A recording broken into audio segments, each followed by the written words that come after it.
Federal employees, minimum retirement age, how to retire at your MRA, maybe a little bit before, maybe a little bit after. This is one of those key decision points that is often misunderstood. There's a lot of confusion around it. So we want to talk through those decision points with you, as well as some of the technicalities that exist around minimum retirement age. Many benefits are tied to this age, okay? I want to dig into this today. I think it's an important discussion, one that we've been having with a lot of federal employees recently, folks in their 40s, early 50s, just thinking about what's next, when can I retire? And it makes perfect sense for this reason. You're 15 to 20 years into your career, maybe a little bit more, and those years between 40 and 50 go really fast for whatever reason. You start hitting milestones and all of a sudden, 50 hits and it's what's next? When can I retire? How can I do this right? And minimum retirement age is really that first number that gets thrown out there by the federal government. This is when you can retire with unreduced benefits, and they start showing you the calculations. So I think it's important from that standpoint. Your FERS annuity is tied to it, FEHB, FEGLI, special retirement supplement, they can all be tied to it in certain ways as well. So it's something that we want to talk through. So let's go ahead and get right into it. But first things first, where can you find your minimum retirement age? Easy enough. Go to opm.gov, search minimum retirement age. You'll find this chart right here. And really it's an age between 55 and 57, depending on the year in which you were born. So all employees born after 1970 are going to fall on that age 57 minimum retirement age. Folks born before that, you can see the scale here kind of phases down. So that's where you can find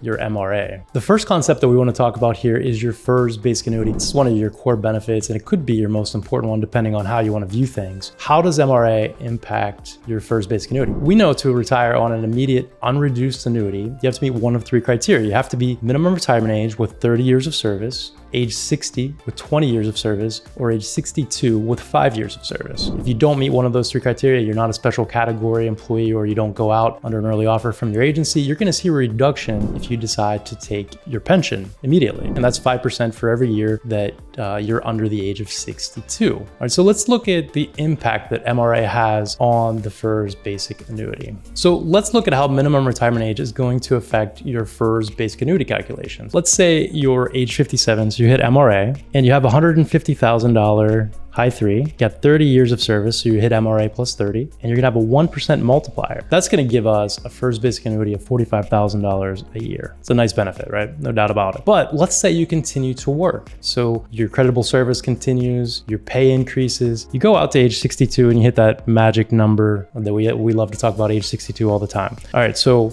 maybe at a 3% clip, your pay raise goes up to $173,000 and change a year, but it's an average of the high threes, so we're gonna just ballpark that for simplicity at $165,000. You've got 35 years of service now, and with 30 years of service, you're going to be eligible for the 1.1% multiplier. That gives us a FERS basic annuity of $63,525. So that's a 25% increase. Okay, big number. Of course, you have to work the extra 5 years, and that's a really personal decision. Now, the other thing I want to illustrate here, something that's important, is if you hit MRA, because this is really misunderstood. If you hit MRA, but you don't have the 30 years of service, so you have $150,000 high three, but you've got 28 years of service. So now your basic annuity is going to come out to be $42,000 a year. The problem is you don't have the 30 years of service to go along with your MRA. So you're going to face a reduction in your annuity of 5% a year for every year you're under the age of 62. In this case, 5 years times 5% gives us a 25% reduction times 42,000. And that's going to bring your annuity down to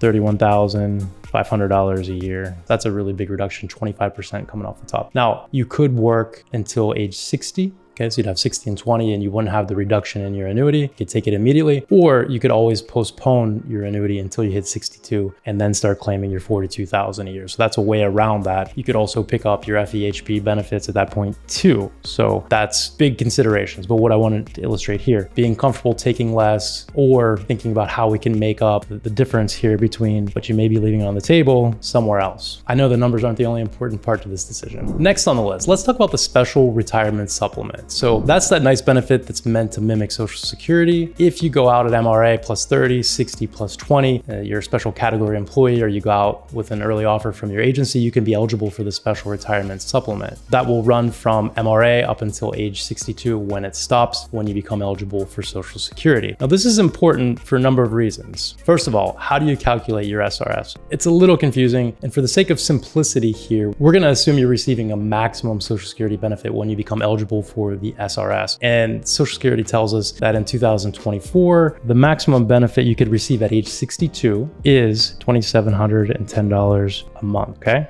So the formula to figure out this SRS is that monthly benefit that you'd be eligible for at 62 times years of service. In this case, we have 30, then you divide that by 40. So that's gonna give us a monthly benefit of $2,032.50 or an annual benefit of $24,390. Okay, so that's what your special retirement supplement would look like in addition to your first basic annuity up here at $45,000 a year. So two nice things working together. This could be reduced if you go back to work. There's an earnings test that applies. So if you're working outside the federal government, you got to be conscious of that. One thing that happens with the SRS, if you're eligible for this, is a great benefit. And if you go out early, you can receive it. A lot of folks will take Social Security early once they start this because it's kind of tough. You get to age 62, you're relying on this additional $24,000 in income. It goes away. Where are you going to make that up from? You're going to start pulling from your investment accounts or you're going to claim Social Security. And we can look at those decision points, but a lot of times folks will opt to take Social Security and just continue something that's similar to what they've been receiving, guaranteed income, let their investments alone to grow. You don't have to worry about the volatility and taking distributions and withdrawals. And the opposite end of that is some folks will start to withdraw from their investment portfolio in order to let that Social Security benefit ride out and continue to accrue benefits. One way to think about this, the SRS could increase the break-even point. It could raise that age that we look at to see when you break even by taking Social Security earlier versus later. So that can work in your favor if you're thinking about it that way. Now, you just have to be a little creative in order to view it through that lens. But if you've had this benefit for 5 years, you got to tackle on those 5 years of benefits to what you're receiving from Social Security in order to break even by taking it later, right? So the age goes up from a break-even standpoint. So just some concepts to think about as you work through these decision points. No right or wrong answer here. I do love the way Social Security is guaranteed to increase versus investments which contain volatility. And of course, never any guarantee on the investment side of the portfolio. Next concept to illustrate. So we mentioned being comfortable with having less or maybe making that up somewhere else. One thing that you might be able to do, if you're thinking about this now, is start overfunding your investment accounts, right? So they'll make up the difference. Now,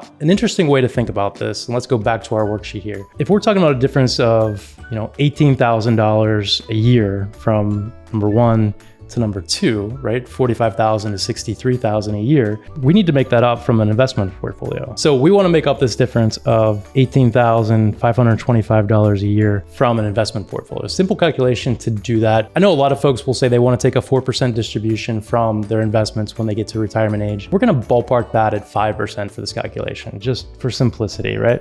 So in order to do that, we just need to take the annual income that we want, $18,000 a year times 20. And that's going to give us an investment portfolio of $370,500. Okay, so that's what we need to make up. You can run the numbers on this as well. So how do you make up $370,000? If we have a 10-year time period, we can run the math on this. So 10 years at 8%. That's going to give us a present value calculation. We're going to need to save $23,680 a year. That's what we need to save in order to make up $370,500 in a 10-year period. So consider overfunding your investments, your retirement accounts, taxable brokerage accounts, whatever it may be. That can be a way that you can make up a shortfall in your first annuity and some of these other things that may not be working quite as smoothly with additional years of service. All right, and the last thing we want to talk about here is you may consider working, right? I mentioned there's an earnings test that applies to the special retirement supplement. If you're eligible for that at 57 and you work, you lose part of your benefits. But if you go out before MRA, maybe you're not eligible for SRS, you can continue working, right? So last couple concepts and then we're going to wrap this up. You might consider working as well. A lot of folks do. A couple things to remember there. If you do work and you're in wages somewhere outside of federal service, there's an earnings test that applies if you're eligible for the special retirement supplement that can reduce that benefit, okay? It's similar to the Social Security earnings test, so keep that in mind. But that can be a nice way as well to kind of bridge the gap between some of these benefits that maybe weren't maxed out as much as you'd like, give you some breathing room if you continue to work doing something you're passionate about, right? We love when folks are able to do that. So that's a consideration. And then really just navigating those gap years. It could be anywhere from 5 to 10 years. So if you go out of 57, the magic number of 62 for Social Security benefits being eligible, age 67, which is most people's full retirement age for those same benefits, or even out to 70 if you want to continue to delay and max out Social Security. Depends on how you want to approach that, how many gap years there will be, where you're getting the income from, putting together that retirement income puzzle between FERS annuities, special retirement supplements, Social Security benefits, and investment portfolio income, and any wages that you're earning on the side. So those are all things. Minimum retirement age is a great time to consider retirement, but just be aware of all the numbers that are going on in your situation, how they apply, how they're going to impact your life, because they do have impact over a long period of time. That's what we had for you here today. If you have questions, I'd love to hear from you. If you think you might find some value, would really appreciate that. We're trying to educate and share as much information as possible. And if you can like and subscribe to the channel, we'd greatly appreciate that.